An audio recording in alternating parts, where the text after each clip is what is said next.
I'm Sarah Blackwood, 28, investment portfolio manager at Goldman Sachs, secretly worth $10.2 million through cryptocurrency investments and inherited trust funds I kept hidden from everyone, including my fiancé. The champagne flute shattered against the marble floor of the Ashworth estate, crystal fragments catching the afternoon light like scattered diamonds. I watched the golden liquid seep into the Persian rug worth more than most people's cars, and for a moment, the only sound in the opulent drawing room was my own ragged breathing. "Oops," I whispered, my voice barely audible above the grandfather clock's relentless ticking. Marcus Ashworth III, my fiancé's father, didn't even glance at the mess. His steel-gray eyes remained fixed on mine, that practiced smile never wavering from his surgically perfected face. Behind him, floor-to-ceiling windows revealed manicured gardens that probably cost more to maintain than my supposed annual salary. The scent of old money hung in the air like expensive cologne mixed with the faint mustiness of inherited power. "Accidents happen, dear," Marcus said, his voice carrying that particular brand of condescension that only comes from generations of looking down on people. "Though I do hope you'll be more careful with the family heirlooms once you're officially an Ashworth." The leather portfolio sat between us on the mahogany coffee table like a sleeping serpent. 23 pages of legal jargon that basically boiled down to, "Sign here to confirm you're a gold-digging nobody who deserves nothing if this marriage fails." Before I go further, tell me in the comments where you're watching from, and if you're hooked already, a like and subscribe will keep these stories coming. I bent down to pick up the larger pieces of crystal, my engagement ring, a modest 2-carat diamond that had belonged to Marcus's grandmother, catching the light. The irony wasn't lost on me. They thought this ring represented their generosity, their acceptance of someone so far beneath their station. What they didn't know was that the watch hidden in my purse was worth 3 times more than this family heirloom. "Sarah, sweetheart," came another voice from the doorway. Victoria Ashworth glided into the room, wearing a cream-colored Chanel suit that probably cost more than most people's rent. Her blonde hair was pulled back in a chignon so perfect it looked painted on. "I do hope you understand this is simply protocol. Nothing personal, of course." "Nothing personal." "Right." I straightened up, crystal shards still in my palm, feeling the sharp edges press against my skin. The pain was oddly grounding. "Of course, Mrs. Ashworth. I completely understand wanting to protect the family assets." Marcus leaned back in his leather chair, fingers steepled. "I'm so glad you're being reasonable about this. Some girls in your position might take offense." "My position?" As if I were some charity case they'd graciously decided to elevate. The grandfather clock chimed 3 times, each note reverberating through the room like a countdown. In exactly 96 hours, I was supposed to walk down the aisle of St. Patrick's Cathedral and promise to love, honor, and cherish their son. The same son who was conveniently absent from this little ambush. "Where's James?" I asked, though I already knew the answer. He was at his bachelor party in the Hamptons, probably 3 drinks deep, and telling his prep school buddies how lucky he was to have found someone real and down-to-earth. Someone who worked for her money instead of inheriting it. "James felt it would be better if we handled the business aspects ourselves," Victoria said, settling into the chair across from me with practiced grace. "You know how sentimental he can be about these things." Sentimental. That was one word for it. Cowardly was another. I set the crystal pieces on the side table and reached for the portfolio. The leather was buttery soft, probably Italian, probably worth more than my monthly salary at Goldman Sachs. Not that they knew about Goldman Sachs. As far as the Ashworths were concerned, I was a struggling freelance graphic designer who'd somehow managed to snag their precious heir. The first page was standard boilerplate, but by page 3, the terms became clear. In the event of divorce, I would receive exactly nothing. No alimony, no property settlement, no claim to any assets acquired during the marriage. I would leave with whatever I'd brought into the union, which they assumed was basically nothing. "This seems quite comprehensive," I said, flipping through pages of clauses designed to ensure I remained financially dependent and legally powerless.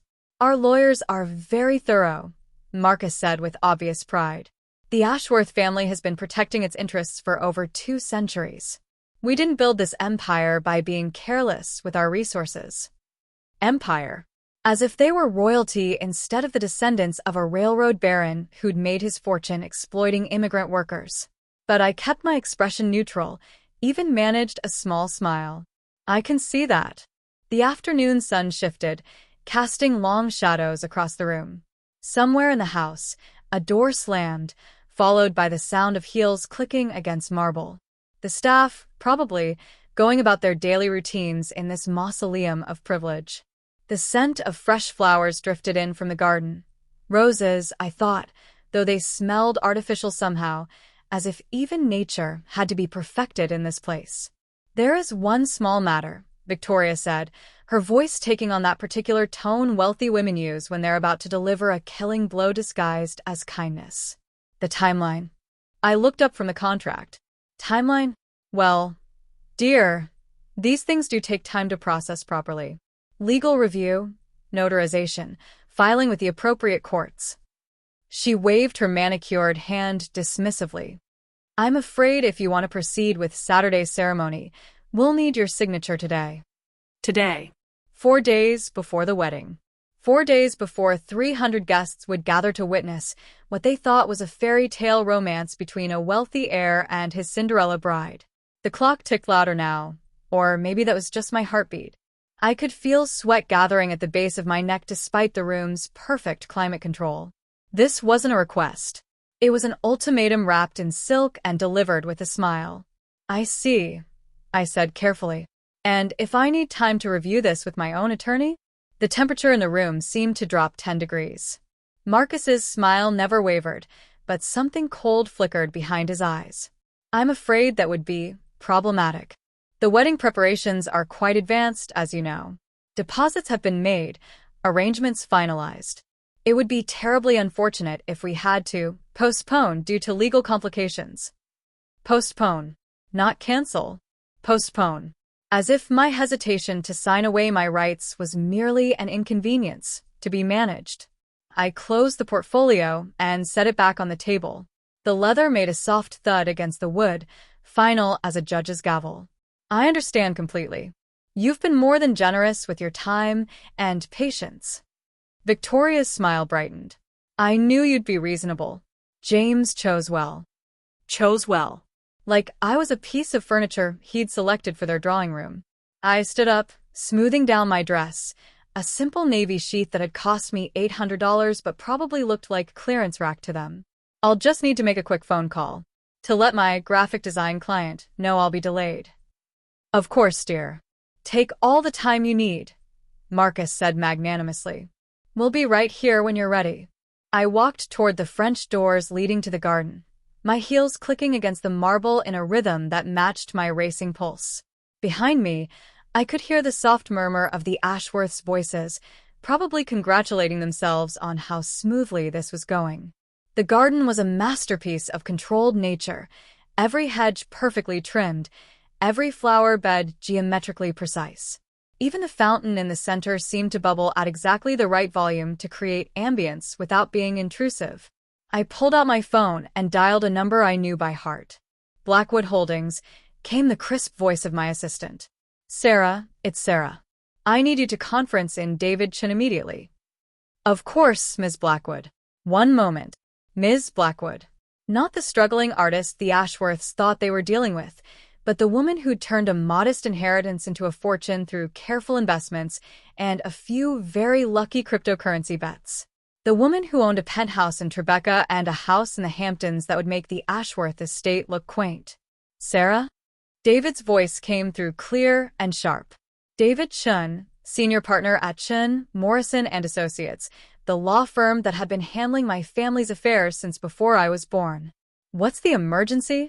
I turned back toward the house, watching through the windows as Marcus and Victoria sat in their chairs like twin sentinels guarding their treasure. "I need you to prepare a counterproposal. Something that will make the Ashworth family very, very uncomfortable." "What kind of counterproposal?" The fountain bubbled behind me, and somewhere in the distance, a lawn mower hummed as the groundskeepers maintained their perfect paradise. The scent of roses was stronger now, mixed with the earthy smell of freshly turned soil and the faint chemical tang of fertilizer. The kind that reveals exactly who they're dealing with, I said, my voice steady despite the adrenaline coursing through my veins. I want a full financial disclosure. Every asset, every investment, every trust fund. And I want it by tomorrow morning. There was a pause. Sarah, are you sure about this? Once we fire this shot. I'm sure. I watched as Victoria stood up and walked to the window, probably wondering what was taking me so long. They want to play games? Let's play. I ended the call and slipped the phone back into my purse, right next to the Patek Philippe watch that had been my grandfather's.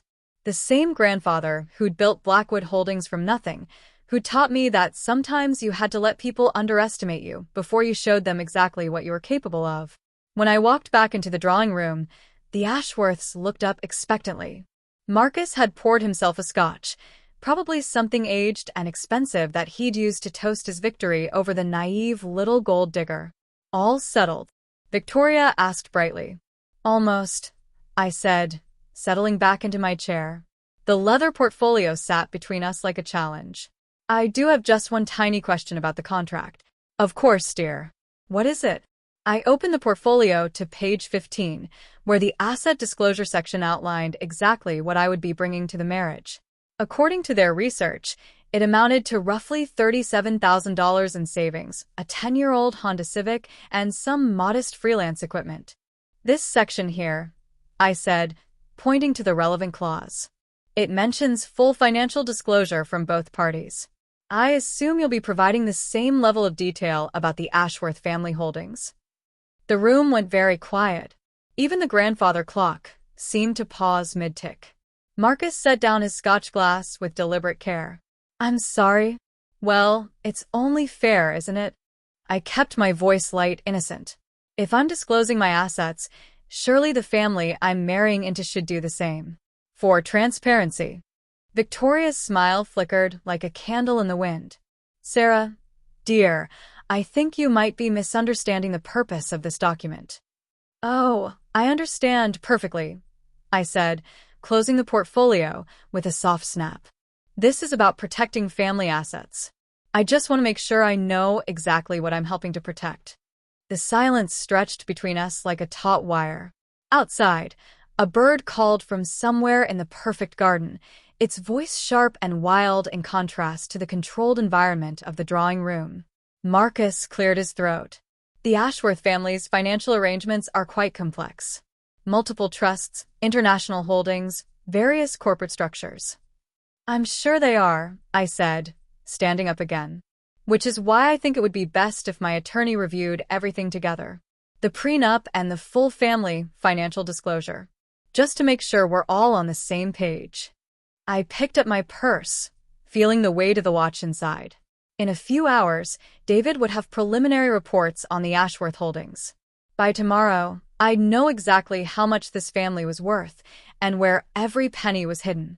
I'll have my lawyer contact yours first thing Monday morning, I continued, moving toward the door. We should have everything sorted out well before Saturday. Sarah, wait. Victoria started to rise from her chair, but I was already at the doorway, turning back with my brightest smile. Thank you so much for the champagne. And don't worry about the glass. Accidents happen. I walked out of that drawing room with my head high and my secret intact, leaving behind two very wealthy, very powerful people who had just realized they might not be holding all the cards after all. The front door of the Ashworth estate closed behind me with a satisfying thud, and I stood for a moment on the marble steps, breathing in the late afternoon air.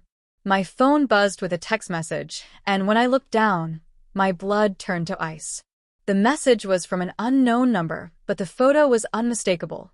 Me, walking out of the Goldman Sachs building last week, briefcase in hand, looking every inch the successful investment manager I actually was. Below the photo, just 4 words. We know who you are. The photograph stared back at me from my phone screen like an accusation. My hands trembled as I zoomed in on the image.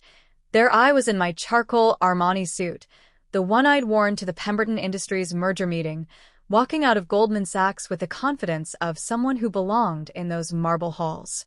Someone who made 7 figures a year managing other people's millions. Not the struggling graphic designer the Ashworths thought they were marrying into their precious bloodline. I deleted the message and shoved the phone back into my purse, but my fingers wouldn't stop shaking. The late afternoon sun felt too bright, too exposing, as if whoever had sent that photo might be watching me right now from behind the perfectly manicured hedges of the Ashworth estate. My Tesla Model S sat in the circular driveway like a sleek black confession. Another lie I'd had to carefully construct. I'd told James it was a lease, a splurge I could barely afford because I wanted to look successful for his family. The truth was I'd paid cash for it, the same way I'd paid cash for everything else in my carefully curated fake life. The drive back to Manhattan should have given me time to think, to plan, to figure out who knew my secret and what they wanted. Instead, all I could focus on was the weight of the watch in my purse and the memory of Marcus Ashworth's condescending smile. The city skyline rose before me like a promise of anonymity, but even surrounded by 8 million people, I felt completely exposed.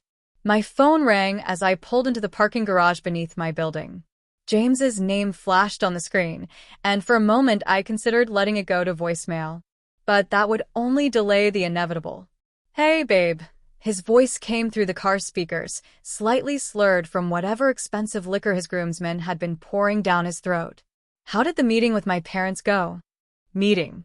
As if it had been a casual chat over tea instead of an ambush designed to put me in my place. "It went fine," I said, my voice steadier than I felt. "We discussed the prenup." "Oh, good. I knew you'd understand. It's just business, you know? Nothing personal." The sound of laughter and clinking glasses echoed in the background. "Listen, I can't really talk right now. We're about to head out on the yacht, but I wanted to make sure everything was okay." Everything was okay.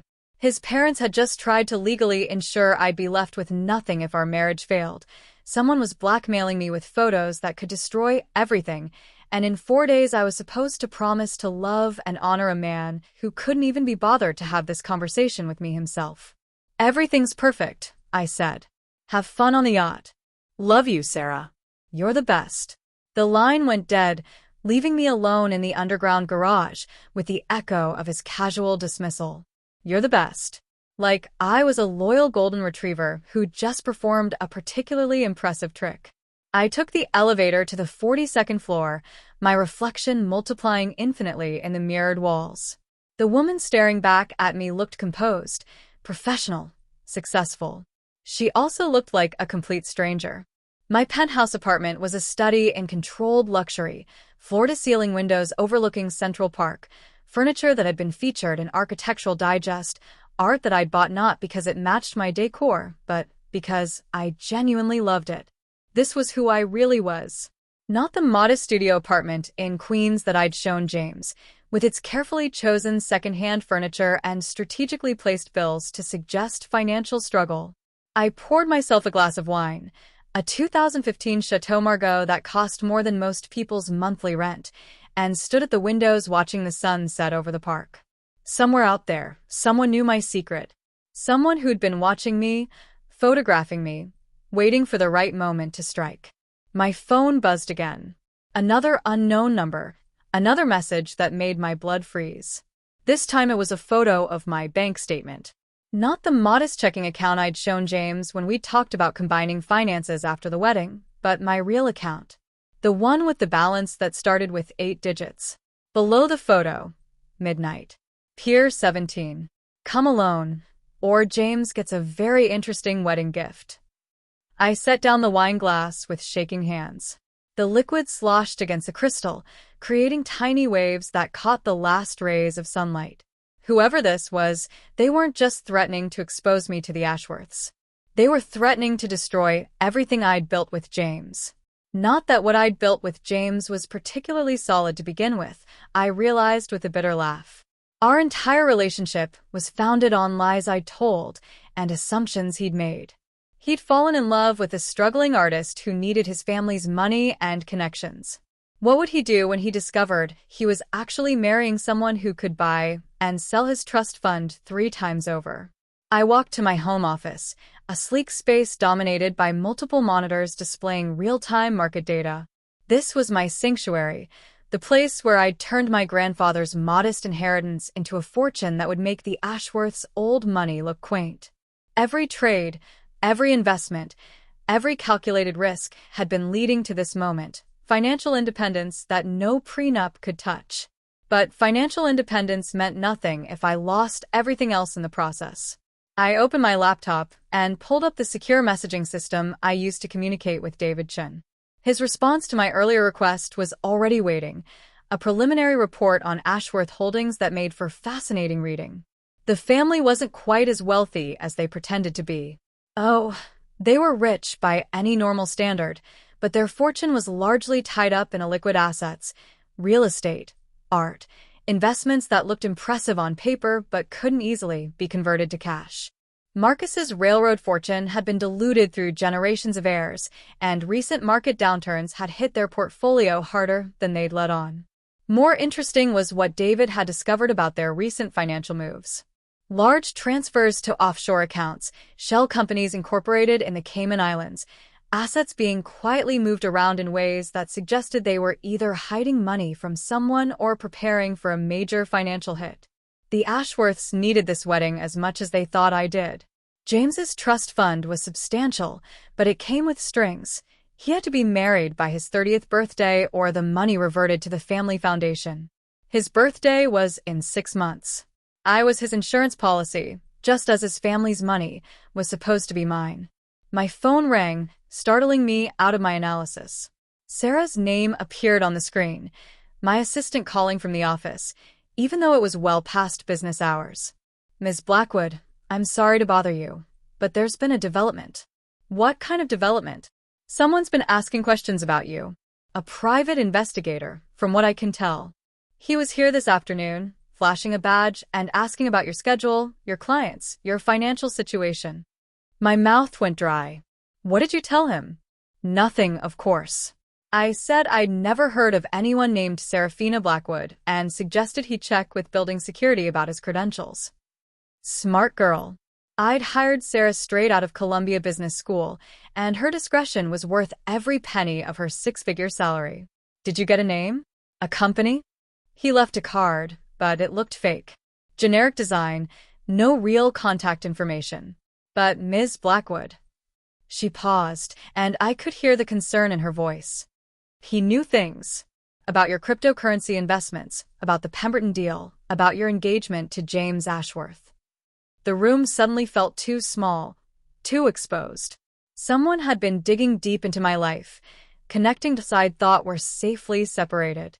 The struggling artist and the successful investment manager were supposed to exist in completely different worlds. "Sarah, I need you to do something for me. Contact our security firm and have them sweep the office for surveillance devices.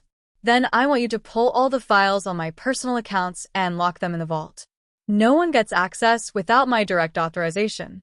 "Of course." "Ms. Blackwood, is everything all right?"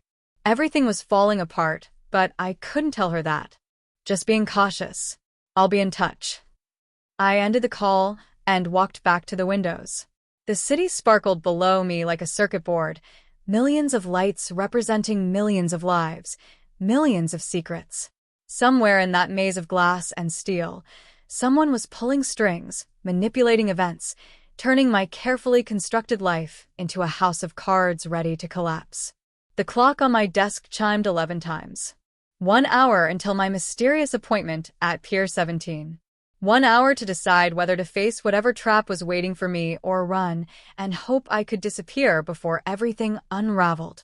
I thought about James, probably passed out drunk on his father's yacht, blissfully unaware that his fiancée was anything other than what she appeared to be. I thought about the Ashworths, sitting in their drawing room, congratulating themselves on how easily they'd handled the gold-digging nobody who'd tried to infiltrate their family. And I thought about my grandfather who taught me that sometimes the only way to win was to change the rules of the game entirely. I opened my safe and pulled out a small device that looked like an ordinary smartphone, but was actually a sophisticated recording system. If someone wanted to play games with my life, I was going to make sure I had evidence of every move they made. The drive to South Street Seaport took 20 minutes through the late-night Manhattan traffic. Pier 17 was mostly deserted at this hour, just a few late-night joggers and the occasional homeless person seeking shelter. The East River lapped against the wooden pilings with a sound like whispered secrets, and the Brooklyn Bridge stretched across the water like a steel web catching moonlight. I parked near the entrance and checked my watch, 11:58. Whoever had summoned me here was either already waiting or would arrive precisely on time. The kind of person who valued punctuality and control. The pier stretched out into the darkness, lined with benches and old-fashioned lampposts that cast pools of yellow light every few yards. My heels clicked against the wooden planks as I walked toward the end, each step echoing across the water like a countdown. At exactly midnight, a figure emerged from the shadows near the far end of the pier.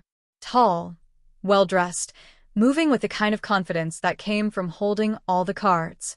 As he stepped into the light, I recognized him immediately, and my blood turned to ice. It was Marcus Ashworth III, but he wasn't wearing the benevolent patriarch mask he'd had on that afternoon. This version of James's father looked like exactly what he was, a predator who'd cornered his prey. "Hello, Seraphina," he said, my real name rolling off his tongue like a curse. Or should I say, Ms. Blackwood of Blackwood Holdings? I think it's time we had a real conversation. The recording device in my purse was already running, capturing every word. But as Marcus stepped closer, I realized that all the evidence in the world might not be enough to save me from whatever he had planned. Behind him, two more figures emerged from the shadows, and I recognized them as the kind of men who solved problems quietly and permanently for people with enough money to afford their services. I was trapped at the end of a pier with nowhere to run, facing a man who knew all my secrets and had the resources to make me disappear without a trace. The East River whispered against the pilings below, and somewhere in the distance, a foghorn sounded like a warning that came too late. The fog rolling in from the harbor seemed to swallow the city lights one by one, leaving us isolated in a pocket of yellow lamplight at the end of the pier. Marcus Ashworth stood 10 feet away, his expensive overcoat billowing slightly in the river breeze, looking like a man who'd never doubted his ability to control any situation. "You seem surprised to see me," he said, his voice carrying that same condescending tone from the drawing room, but with an edge of steel underneath. "Did you really think we'd let someone infiltrate our family without doing our homework?" The two men flanking him remained in the shadows, but I could see enough to know they weren't the kind of people who solved problems with paperwork. My hand moved instinctively toward my purse, toward the recording device that was capturing every word, but Marcus noticed the movement. "I wouldn't worry about evidence, my dear. By the time this conversation is over, you'll understand that recording me would be counterproductive." I forced myself to stand straighter, to project the confidence I'd learned in boardrooms full of men who thought they could intimidate me. "What do you want, Marcus?" "What I want," he said, beginning to pace slowly along the pier's edge, "is to understand how a woman worth over $10 million convinced my son she was a struggling artist. What I want is to know why someone with your resources would go to such elaborate lengths to deceive my family." The fog thickened around us, muffling the sounds of the city until it felt like we were the only people left in the world.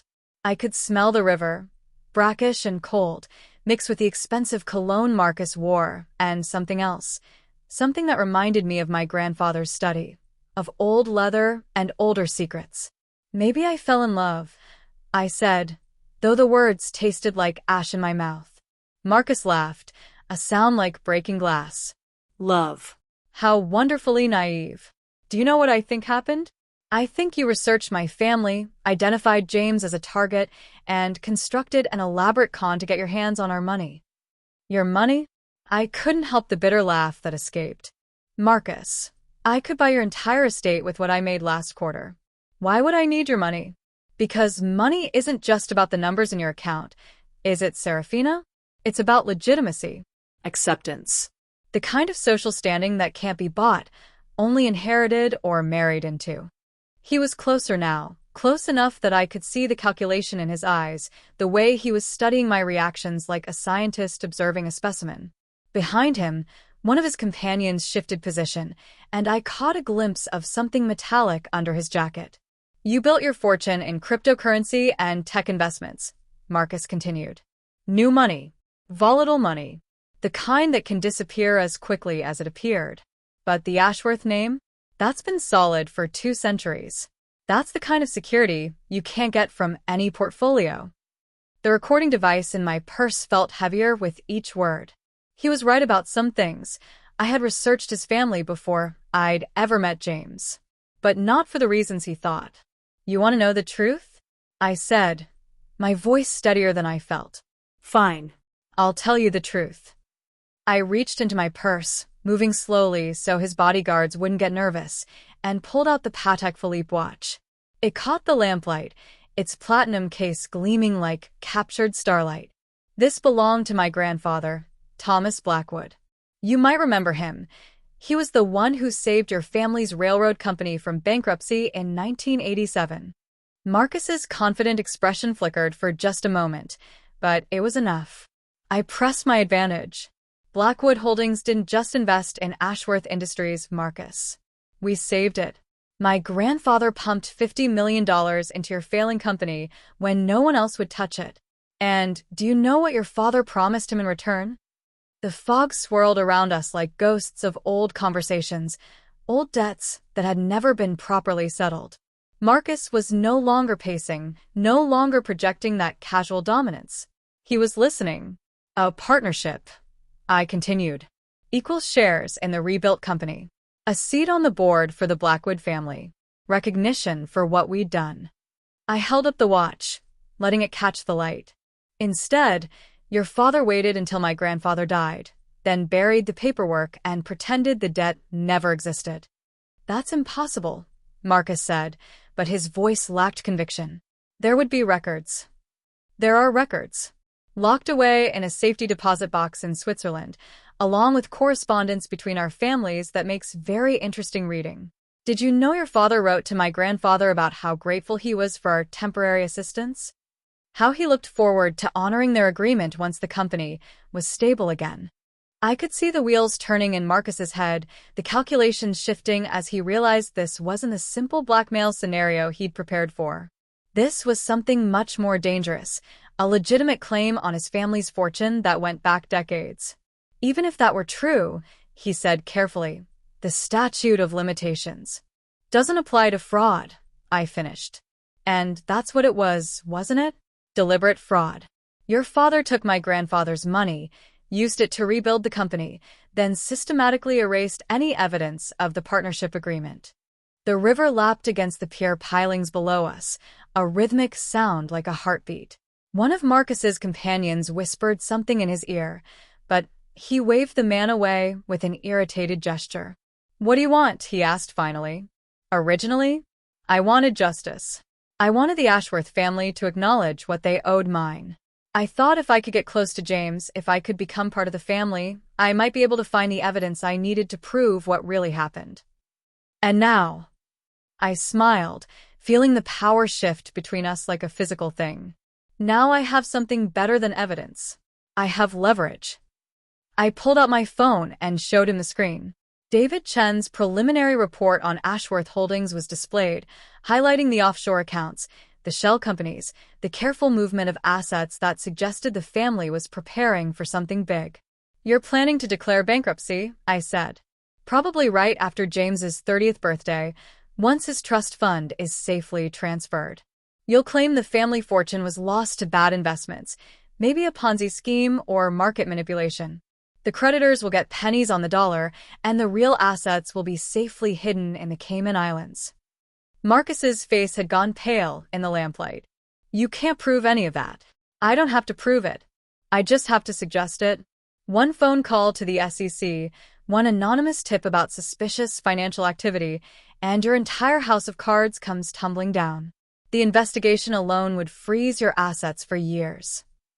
The fog was so thick now that the city had completely disappeared, leaving us suspended in a gray void above the dark water.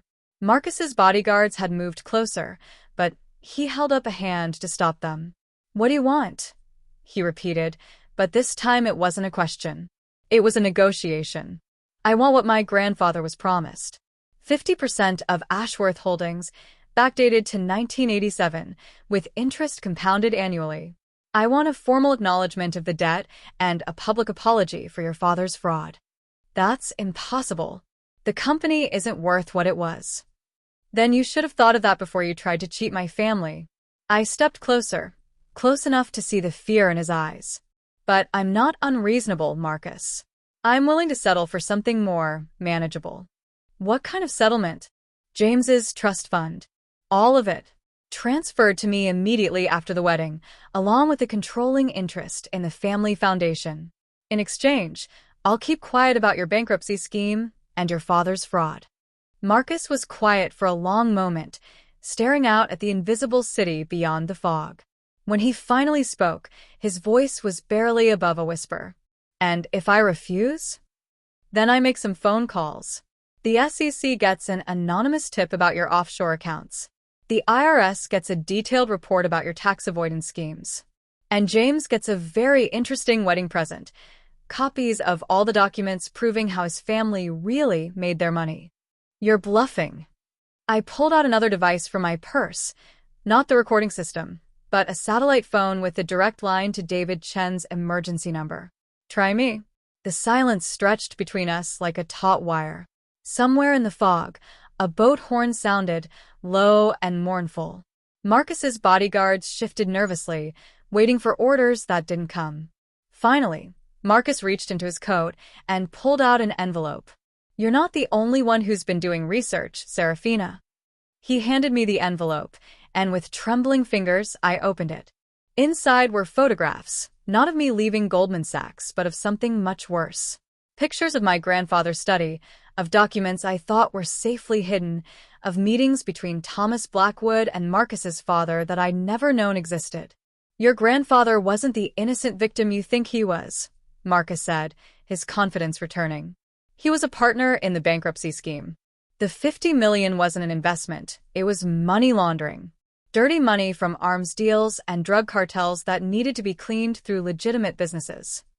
The photographs showed my grandfather shaking hands with men I didn't recognize, signing documents that looked nothing like the partnership agreements I'd found. In one picture, he was clearly accepting a briefcase full of cash from someone whose face had been deliberately obscured. Thomas Blackwood wasn't saving our company, Marcus continued. He was using it to wash blood money. And when he died, he left you more than just a fortune, Seraphina. He left you a legacy of crimes that could put you in federal prison for the rest of your life. My hands were shaking so badly, I could barely hold the photographs. Everything I'd believed about my grandfather, about my family's honor, about the justice I was seeking, it was all built on lies. The choice is yours, Marcus said. You can walk away from this pier, marry my son, sign the prenup, and live happily ever after as Mrs. James Ashworth. Or you can keep pushing, and I'll make sure these photographs find their way to the FBI.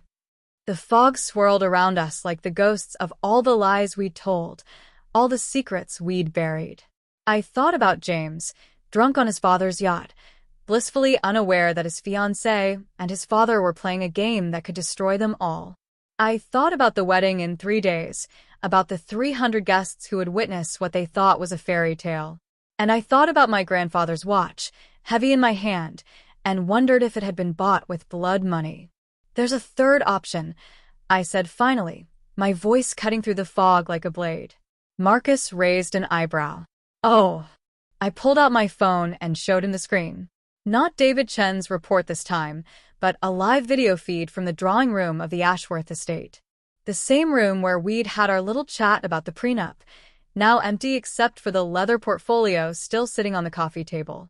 While you've been here threatening me, I said, my people have been busy.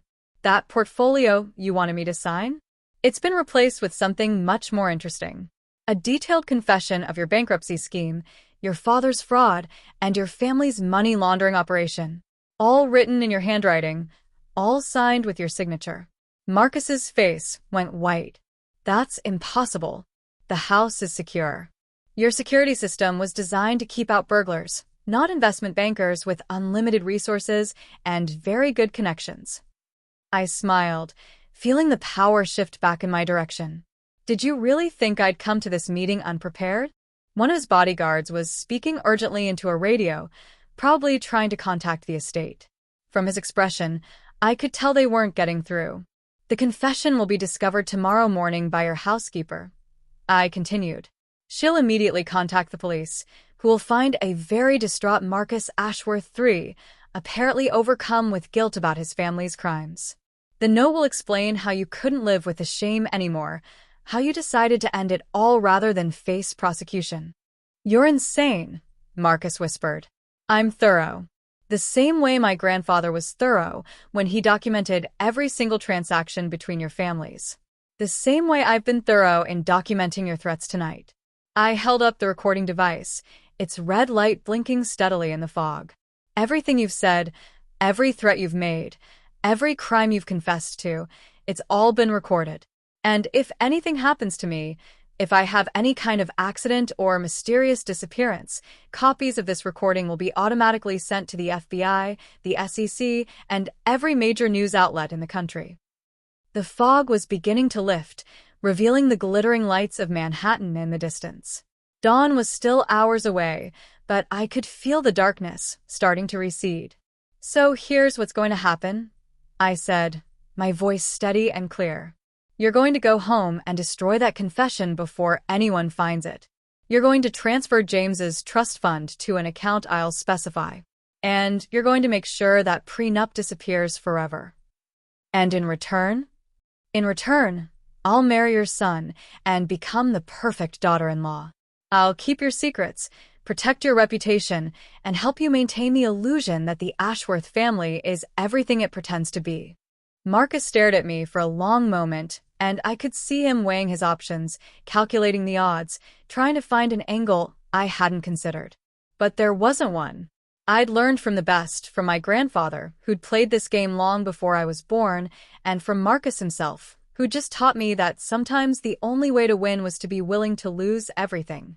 "You realize," he said finally, "that this makes you just as guilty as the rest of us." "Maybe," I said, "but it also makes me family." I turned and walked away from him, my heels clicking against the wooden pier as the fog continued to lift. Behind me, I could hear him giving quiet orders to his men, probably telling them to verify that the confession was real, to check the security at the estate, to figure out how badly they'd been outmaneuvered. By the time I reached my car, the first rays of dawn were painting the sky pink and gold above the East River. In 3 days, I would walk down the aisle of St. Patrick's Cathedral and marry James Ashworth III. I would become part of a family built on lies, fraud, and blood money. But I would also become the most powerful person in that family, the one who held all the secrets and controlled all the leverage. As I drove back through the awakening city, I thought about my grandfather's watch and wondered if he would be proud of what I'd become. I thought about James, probably waking up hungover on his father's yacht, still believing he was marrying a struggling artist who needed his family's protection. And I thought about the woman I'd been when I walked into the Ashworth estate yesterday afternoon, naive enough to think that justice was about right and wrong, that family honor meant something, that love could exist without lies. That woman was gone now, buried under the weight of too many secrets and too much truth. In her place was someone harder, smarter, more dangerous. Someone who understood that in a world built on deception, the only way to survive was to become the best liar of all.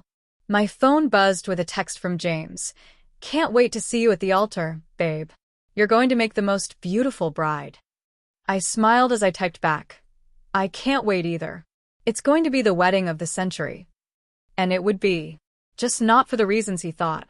3 days later, I walked down the aisle of St. Patrick's Cathedral in a dress that cost more than most people's cars, carrying a bouquet of white roses that smelled like expensive perfume and hidden secrets. 300 guests rose to their feet as the organ played, their faces glowing with a kind of happiness that only comes from witnessing what they believe is true love. James stood at the altar in his perfectly tailored tuxedo, his face radiant with joy as he watched his struggling artist bride approach. Behind him, Marcus Ashworth sat in the front pew, his expression carefully neutral, giving no sign that his entire world had been turned upside down 3 nights earlier. When the priest asked if anyone objected to the union, the cathedral fell silent except for the soft whisper of expensive fabric and the distant sound of traffic on Fifth Avenue. No one spoke. No one objected. And when James slipped the ring onto my finger, a new ring, much larger than the family heirloom, paid for with money from his trust fund that was now legally mine, I smiled and promised to love, honor, and cherish him for as long as we both shall live. It was the most honest thing I'd said in months, because I did love him in my way. I loved his innocence, his belief that the world was fundamentally good, his faith that people were who they appeared to be. I loved him enough to protect him from the truth about his family, about me, about the fortune that was built on blood and lies. And I would honor and cherish him, even as I used our marriage to reshape his family's empire into something cleaner, something that my grandfather might actually be proud of. As we kiss,